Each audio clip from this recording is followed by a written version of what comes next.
Que le bon Dieu vous protège et vous donne la santé, la joie et la prospérité si Dieu veut. La force de la prière. Oh là là. Alors là, la bataille, vous allez s'éclater ce matin avec une très belle histoire que je vais vous raconter. Vous savez, il y a un rabbin qui m'a raconté cette semaine que dans une petite ville en Israël qui s'appelle El-Had. Et dans cette petite ville-là, il s'est passé que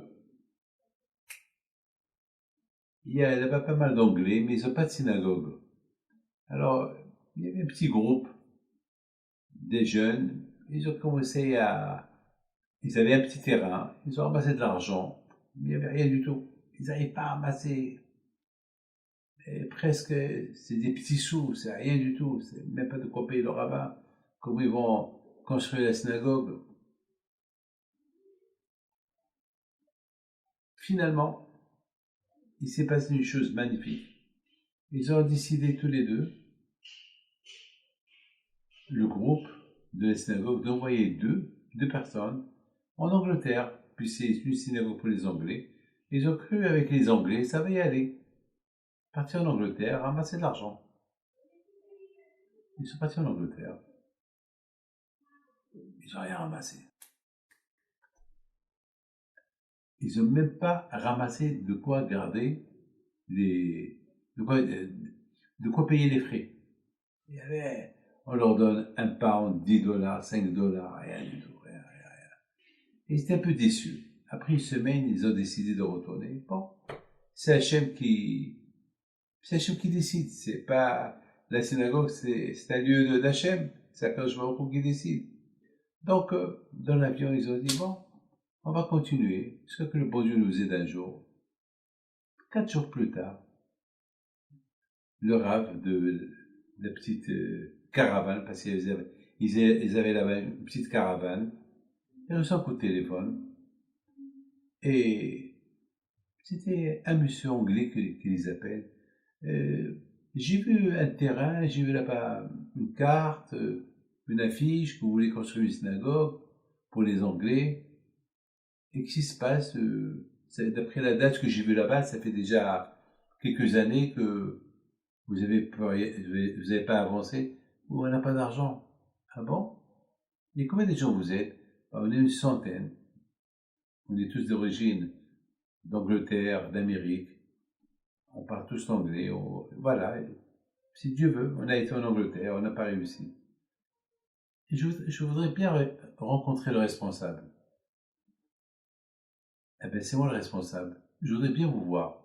Il n'y a pas de problème. Ils se sont donné rendez-vous. Et voilà, ils ont commencé à discuter. Et combien ça va coûter c'est quoi le budget? Eh bien, le budget, c'est à peu près 1 million de dollars. 1 million de dollars. Ça veut dire, ça peut être la moitié, mais si on ajoute le mikvé, on fait ça et ça et ça et ça va coûter 1 million de dollars. On rêve. Il leur dit, eh ben, je suis intéressé, c'est moi qui vais le construire. Mes amis, dans la vie, on ne sait pas d'où la délivrance peut venir. Ils ont cru que la délivrance allait venir d'Angleterre, et finalement la délivrance elle est venue de leur propre ville. Un monsieur qui l'habite avec eux à El Had, c'est lui-même qui est venu leur payer la synagogue. Et aujourd'hui, votre Hachem, c'est une très belle synagogue, mais quand aujourd'hui que je vous parle, ils sont en train d'ajouter encore des étages. Il faut avoir les mots dans la cage. Tout ce qui est Hachem, c'est Hachem qui s'en occupe. Ils n'ont fait que des efforts. Eux, ils ont fait des efforts. Ils sont partis en Angleterre. Ils ont essayé. Après, c'est Hachem. Il dit David Amelech, Hazoé Bidima, Birina Ekso. Il y a des gens qui, on va semer avec la sueur du front, mais lorsqu'il vient le jour de la récolte, on va être content. Alors voilà, c'est ce qui s'est passé. Et c'est ça ce qui se passe. Mes amis, les Juifs, ils étaient à l'époque de Mordechai Esther, lorsqu'ils ont entendu que Haman, il veut les tuer. Eh oui, Et voilà, il y avait des affiches de partout. Le 13 Adar, le 14 Adar, il faut tuer tous les juifs. Et les juifs, les pauvres, ils ont fait une grande écheva. Ils pleuraient. Et c'est écheva qu'ils ont fait, cette pintos qu'ils ont fait, ça fait ses fruits. Après, ils ont récolté le Beth Amikdash. Haman a été pendu, et ses enfants. Vena Foko. Le plus important, mes amis, c'est ne pas perdre l'émouna à Kadosh Baruch Hu. Il ne faut pas perdre, il ne faut pas perdre. Il faut avoir l'émouna à Kadosh Baruch Hu. Hazoem bidima. Vous savez, mes amis, si Rabbi Haim Pito était là aujourd'hui, il n'y aurait pas de corona. Nous, avec tous les rabbins qu'on connaît depuis, on n'a pas réussi à arrêter le corona. On n'a pas réussi à arrêter ce décret-là. Et pourquoi Rabbi Haim Pinto, lui, s'il y avait quelques tzadikim à son époque, on a tout annulé. Pourquoi?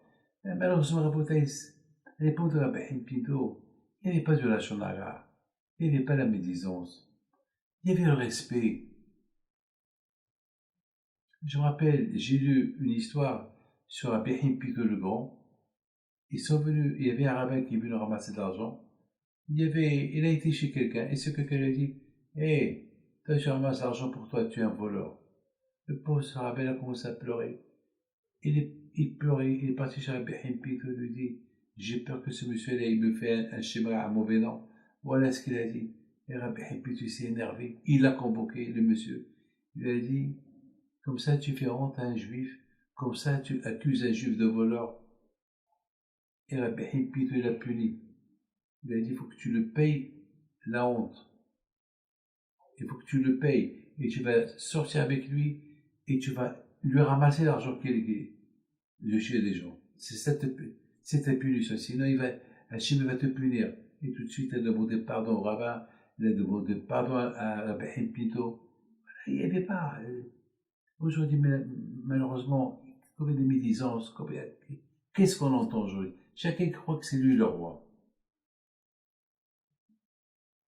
Mes amis, on est tous Rabbi Haim Pinto, on est tous Baba Saleh, on est tous Rabbi Shimon Bar Yochai, on a tous ce potentiel d'être. Que nous tous, chacun de nous, il fait des efforts, et vous allez voir des miracles. Que le bon Dieu vous protège, vous donne le Chabad Staha, et bonne journée.